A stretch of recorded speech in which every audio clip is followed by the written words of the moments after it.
Hello everyone, মোৰ নাম ৰিয়া আৰু মোৰ সৰু মিনি ব্লগটোলৈ সকলোকে পুনৰবাৰ স্বাগতম জনাইছো। আশা কৰিছো আপোনালোকে মোৰ ভিডিঅ'বোৰত যাতে আগৰ দৰে মৰম দিয়ে।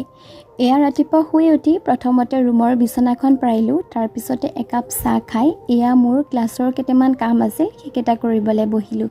যিহেতু আজি ক্লাছ বন্ধ আছে, এয়া আকৌ মায়ে খাবলৈ দিলে পুৰি, খাই মিলিয়ে ধুনীয়াকৈ গা মূৰ ধুই আহি এয়া দেখিছো খুৰীয়ে শাক বাছি আছে।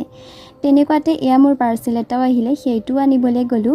পিছে লিচু খাই কোনে কোনে ভাল পায় কমেণ্ট কৰি জনাবচোন। মোৰ আচলতে লিচু বহুত বেছি প্ৰিয় আৰু ভাবিলোঁ যে ইভিনিং টাইমত আদি আৰু মই অকণমান ওলাই যাওঁ বুলি। বহুত দিন হ'ল তেনেকৈ আমি ওলাই যোৱা হোৱাই নাছিলে, ভালকৈ ভিডিঅ' কৰা নহ'লেই, তাৰে মাজতে মই কেইটামানহে ক্লিপ ল'ব পাৰিলোঁ।